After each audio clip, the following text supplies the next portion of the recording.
Hello again, guys. Today I'm risking a hot take that might get me roasted. So let's start with what everyone thinks they know and then pull the thread until the sweater unravels. The headline in your feed promised a $100 million wedding, a cliffside ceremony, designer everything, and a guest list that looked like an awards show with better lighting. But the louder headline, the one that hijacked comment sections, was simpler. What did Justin Bieber do about it? Not what he wore, not where he went, not which playlist he used on the drive home. What did he say, post, or hint when his most documented ex married one of his industry peers? People swore they saw meaning in a song choice, a silence, a blink. If I'm wrong about this, I'll eat the comment section alive. But I think the real answer is more grown-up and less clickable than the internet wanted. First, breathe. The wedding was engineered to feel like a movie that forgot it was a movie. A rehearsal tucked behind a gate with no strangers. A ceremony where the ocean looked like it was hired. Tents that didn't shout money so much as whisper permanence. It was the kind of event where your shoes get quiet when you step into the grass. The makeup stayed dewy. The tux stayed classic. The flowers looked like they were picked by a poet with infinite budget. Inside that bubble, people hugged, laughed, clinked, and did the hora without a camera operator barking directions. Outside that bubble, we spun theories for sport. That's where Justin enters the chat. Not at the aisle, not at the reception, but in the vacuum where everyone went fishing for subtext. Here's the first breadcrumb people latched onto. A carousel posted with a love song soundtrack. The timing made it feel like a signal flare. The lyrics read like promise language. That's all the conspiracy needed. But here's the thing about timing. It's a terrible alibi and an even worse confession. People post when they post. Artists share their own life, even when a different headline is trending. Not every beat is a response track, and not every lyric is a coded message. Sometimes a love song is about your spouse and not your past. That's not as meme-ready as the fan edits, but it's usually closer to the truth. Then came the sidewalk moment. Paparazzi tossed the question that everyone wanted on record. Did he congratulate her? That's the internet's favorite trap. If you answer, you're exploiting the moment. If you decline, you're hiding something. If you smile, you're smug. If you ignore it, you're salty. The right move, the healthy move, is often the one that leaves the public with nothing to clip. He kept walking. No quote, no headline fuel, just a moving target who decided not to be pinned. Of course, the silence got remixed into 100 interpretations. Silence always gets louder online because we project our own volume onto it. It works like one of those audio illusions. You swear you heard words that weren't there. Now zoom out and check the temperature of the people actually in his orbit. The person who matters most to him didn't turn the wedding into a content war. There was no subtweet, no snarky caption, no thirst trap lined up to win the day. The vibe was what it has been for a while. Support, private life first, work second, internet drama last. If there's a lesson, it's that grown adults can opt out of storylines that used to pay their bills. There's a kind of quiet power in refusing to become a supporting character in someone else's season finale. But let's be honest, the reason the reaction narrative sticks is because it gives the rest of us a role. We get to be detectives, readers of tea leaves, body language specialists, after 2 reels and a zoomed screenshot. We tell ourselves we're spotting patterns, a lyric here, a like there, a sequence of posts that must mean something. We build timelines that look forensic, but are actually fan fiction with fancier fonts. When you lay those timelines next to the rhythms of 2 separate marriages, you see how silly it is to pretend they share a metronome. People move on with different calendars. Still, the rumor machine has long memories. It remembers the early days, the duets, the red carpets, the on-again, off-again arc that kept entire channels stocked with upload schedules for years. It remembers heartbreak, packaged as content, and reconciliation, framed as redemption arcs. When you've lived through that saga as a viewer, a wedding feels like a series finale. And series finales beg for reaction videos. We don't just want closure, we want commentary on the closure, frame by frame. The trouble is that real life doesn't always hand out confessionals. Sometimes it hands out boundaries and expects you to adjust. Let's talk about why the wedding number mattered for a second. Not because we need a budget breakdown, but because the price tag became the easiest way to say this was historic. When people hear 9 digits, Their brains short-circuit, and everything else becomes decoration. But at that scale, money starts to feel less like cash and more like logistics. You're not just paying for flowers and food, you're buying a force field. Privacy is a line item. Safety is a line item. Genius is a line item. When your photographer is also an artist with gallery walls to prove it, whether the final number was exactly what the headline screamed or just in the neighborhood, it reads the same. No corners cut, no second guessing, all in on making a moment feel like forever. That's the context. That's the atmosphere. Set that on one side of the scale and set a speculative reaction on the other. One of these is tangible, even if none of us were there, and one of these is mostly projection. Here's the tension the internet couldn't resist. A love story that closed a loop for millions of fans at the exact same time a different love story had already been closed for years. People wanted crossovers because crossovers are what streaming platforms have trained us to crave. But the cast didn't show up for the cameo, and that's the adult answer nobody wants. It's less dramatic, less memeable, and much healthier. It says you can honor your past without narrating your present through it. You can be happy for someone, or simply neutral, without offering your feelings as public property. You might be thinking, okay, but the song choice. Come on, and I hear you. Songs are the way artists talk about feelings without footnotes. But that's exactly why they're a trap for audiences who love puzzles. A track can be a mirror and a window at the same time. You hear yourself in it because you want to. You see someone else in it because you miss the noise. When an artist puts a love song under a family photo, the simplest reading is usually correct. The love song belongs to the family in the frame. Reading it as a press release to an ex is just better drama. There's also the pace problem. The wedding produced a burst of curated, timeless imagery. The reaction narrative produced quick clips, fast takes, and Insta stories that expire by design. Curated moments are crafted to last. Hot takes are crafted to trend. Put them side by side, and the difference is obvious. One story was made to be remembered. The other was made to be refreshed.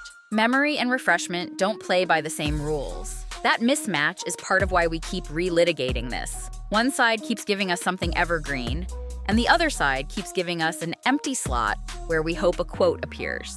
Let's go even softer on the human side for a second. Everyone involved, bride, groom, ex, spouses, friends, has grown up in front of a camera. That's not normal. Most people get to process huge life shifts privately, badly, slowly, with messy drafts, and no strangers watching. These folks have had to learn how to do the same thing while being fact-checked by strangers who want answers in minutes. If the current approach is less is more, maybe that's the healthiest evolution we could have asked for. It's strangely hopeful. It says you don't have to bleed for the algorithm to prove you've healed. And yes, I know, the triangle myth is adorable to the internet because triangles don't require nuance. They provide angles, edges, and tension. But real relationships don't fit into geometry homework. If anything, what we saw this weekend and the week after was math of a different kind. Addition, where there used to be subtraction. Two people added vows. Two other people continued adding to their own life. Zero statements needed. Zero shade thrown.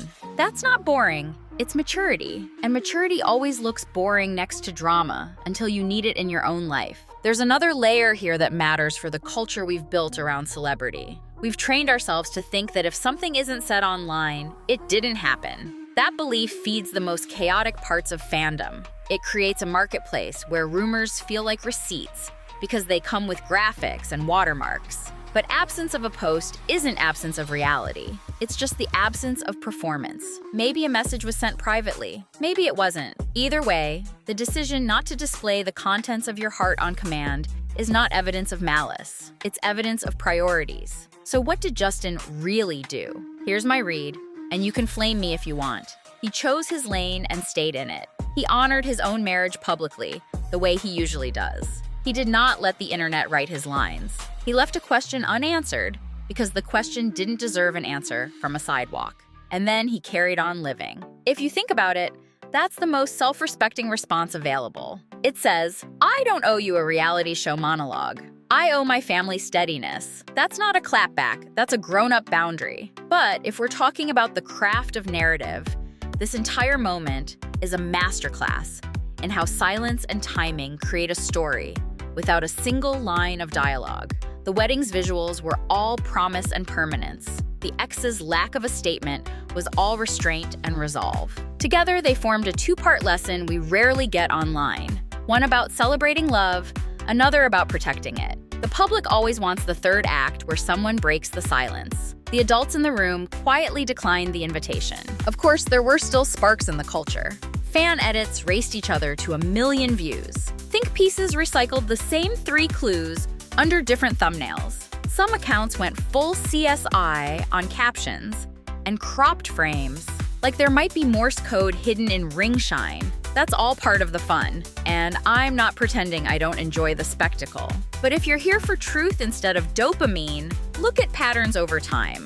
When the pattern for months is keep it classy, keep it private, one weekend shouldn't reset the whole chart just because your feed was loud. There's a beautiful irony that the most luxurious thing on display might not have been the venue or the jewels, but the discipline. Discipline is expensive. It costs you impulse, clout, the cheap thrill of a spicy caption. It buys you weeks of peace you don't have to clean up later. 2 households showed discipline. One used it to produce a wedding that felt timeless. The other used it to produce a non-response that felt like a full sentence. Different mediums, same muscle. You could stop the video here and have the answer, but I want to push one level deeper because content diets matter. We say we want healthy celebrity culture, but then we reward the messiest version every single time. That incentive structure turns normal milestones, engagements, weddings, babies, into open season on anybody connected to the person at the center. If we want the culture to change, we have to start clicking differently. We have to start praising the no drama arc.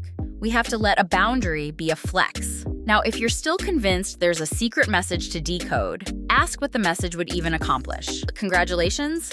That would pour gasoline on a triangle that nobody inside the triangle seems interested in drawing. Public criticism? That would be reckless and cruel. Silence? It's the only move that both protects your own house and respects someone else's. When you strip away the lights, cameras, and fan service, silence is the most loving option available to an ex on a milestone day. Not the most theatrical, the most loving. And since we're keeping it real, imagine the reverse.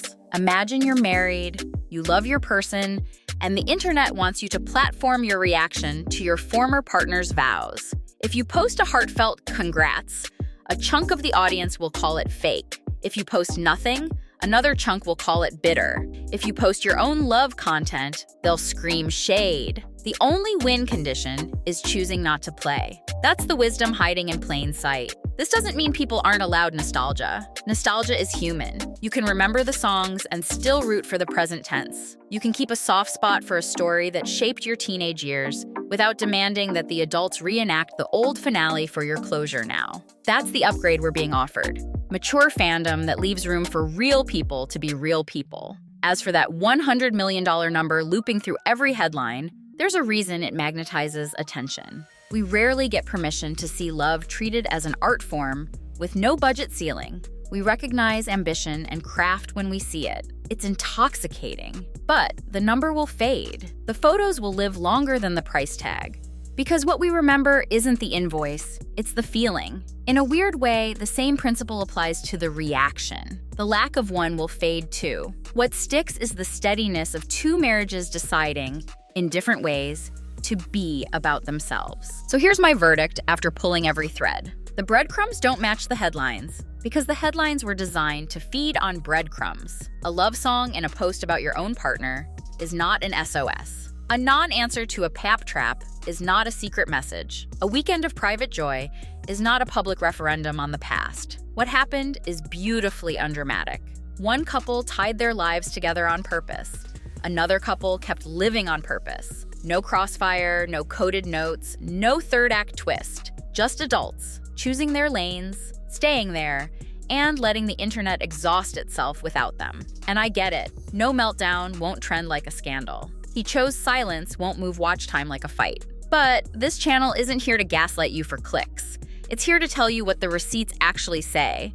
And this time the receipts spell out something inconveniently healthy. If that gets me roasted, so be it. I'll take grown-up peace over manufactured chaos every time. Because when the music stops and the comments cool off, the people at the center still have to wake up and live with each other, not with our theories. If you made it this far, here's your takeaway. The narrative we wanted isn't the one we got, and that's a good thing. Real love stories don't need a rival to be interesting. Real growth doesn't need applause to count. And the most radical thing any of these people did this week was also the simplest. They declined to perform for us. That might not break the internet, but it might just be the only way to stay whole in a world that keeps asking for a piece.